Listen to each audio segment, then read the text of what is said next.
Meron sa akin binibigay na dalawang venue pero mas pinili ko yung Grand Bar because of the name. Maganda naman siya pero we need to dress it up. Si Sir Tay and then siya ang nag-ayos. So we only have 24 hours then para magawa. Meron ba kayong requirement? We have, pero very minimal. Very minimal lang, Hindi naman namin kailangan. LED lang naman. LED lang. Ilaban ko natin. Except daw, kinakabahan ako. Ikaw hindi ka kinakabahan.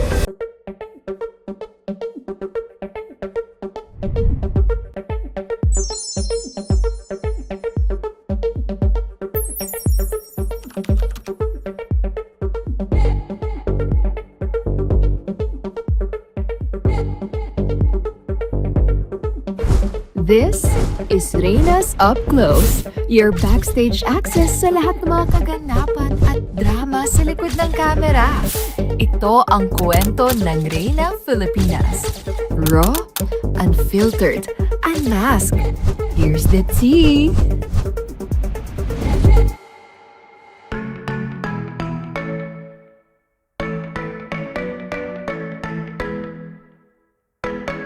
You were passing by, surrounded by all those butterflies. Actually, nung nakikipag-usap sa pamunuan ng Newport, syempre yung unang sinasabi nila are the rules, di ba? This is our rules.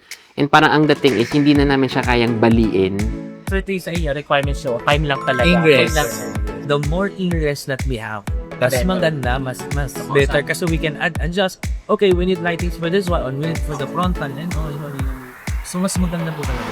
So, sobrang grateful ako kay Sir Raymond ng Newport because ginawan talaga nila ng paraan kasi meron lang kaming isang buong araw to like dress it up and then press with time. Tapos pa-schedule sa din kami ng ocular on June 10. Dito sir or sa theater? Kasi magkaiba po. Hindi magkasama. Isang grupo naman. Kasama si Papa Nawat. Kasi po di ba 2 days tayo dun? Nakita mo, kaya ba natin gawan yung ceiling? Yung sobrang particular niya talaga. Yung ceiling kind of like, look, can we put LED? Sa MDI, di ba? Yung LED sa parang wala kang makikitang mga pixel.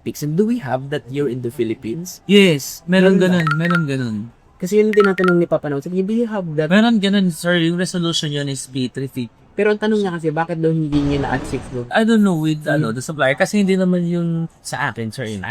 They have a different production. So much better na we raise our concern sa supplier na we have kind of time and then we will do the mock-up. Ngayon maganda doon. Timeline talaga, sir, yung pinaka-importante. Kasi ahead of time, alam na natin kung baka pasusunod mo natin yung resolution na gusto natin na ganito talaga siya yung same sa MGI na ganun talaga yung high definition in mga programs. Very confident naman siya na, no, I can make it work, relax ka lang dyan. Kasi very expert naman siya sa ganitong bagay, easy lang to sa kanya. But at the back of my mind, medyo hirap ako na parang kaya ba talaga natin. Sa akin naman, nakakaramdam ako ng kaba kasi syempre nung nilabas na yung nung Reyna Filipinas, hindi ko alam if you've seen the comments. Parang yung mga tao they're saying na parang, syempre Miss Grand yan. I'm pretty sure na yung Miss Grand Philippines as well will do very well. So, ang taas ng expectation ng tao. Ikaw ba, hindi ka ba kinakabahan doon na this is what the people are expecting already? Siyempre, we need to do our best, At yun nga, yung pinaka-importante ko talaga sa isang team. So, may collaboration talaga. So, two heads are better than one talaga perspective ako, and then I will give you suggestion, makikinig ako sa suggestion nyo. Ngayon na nakausap kita, medyo kumalma ako kasi kanina talaga napapraning ako. Alam mo naman na medyo as an overthinker. So, itong gabing to naman is medyo kinakabahan ako because unang beses ko talaga tatanungin si Emma na in person na parang, do you really want to be the national director for Reyna Philippines? Do you want to like India na very very perfect na BGP? You mean? Or OPEC pa po? Hindi siya perfect. Kasi yun yung, doon ako naging masaya with MGI. Kasi mawala ako. No wait before na, wait sir, be like this. Kumain ka, umupo ka, ganito, proper dapat, demure. Sa MGI ko mawala ako. Nakita mo nga, nagbebenta ako, di ba? Mami, bili na kayo! So, yun yung hindi ko makakalimutan na parang lumabas yung totoong ako. Oo, hinayaan ka. Oo. Saka matapang ka as a queen. Hindi kayo yung mga typical na mga beauty queen na shut up lang. Like ikaw pag alam mo yung respect talaga. Which is ayan niya. Of course, andyan din si Kuya John. Si Kuya John naman ang ating sponsorship and partnership officers. Ibigay din, may mga for that day lang ng mga sponsors na maninigay ng mga ayun items. Giveaways para sa media to. So, sinabi ko naman sa kanya, clear na for that day lang sila. Hindi sila for the entire pack. It's up to them. Kung gusto nilang subway. Kung doing i-continue, then for subway on that day, they decided to do. And then si Attorney Grego, ano naman kay Attorney more on legal matters. So, syempre, diba, we want it to be protected. So, ako gusto ko na fair tayo. So, ang prinsipyo ko kasi pagdating sa business is that I'm fair for the organization but at the same time, I am fair para dun sa mga kanegosyo natin because in good faith naman ako nakikipag-partnership. Wala, sila nagpragais. Yeah, if you need more materials, just let me know. But make it ahead of time. Alam Para mo, matawagan. ganda niyan, kung absent ka na bukas sa ganap mo kasi may pre-prod kami, tumulong ka na kaya sa amin. Ano ba man bukas, oras? Sabihin mo, hindi ka pa dumaro din ng Pilipino. Sabihin mo, Nakita na ako sa opisina kanina. Wait, pumiman. Bumalik ako, pumiman lang.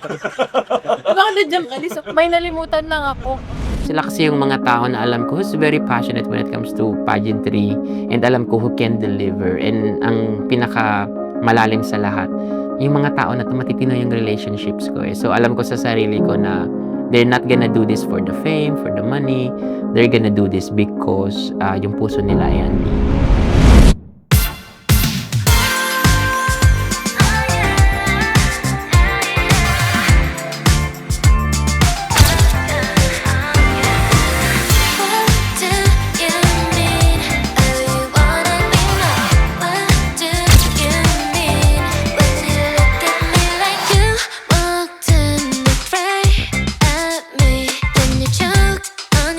Did you overthink?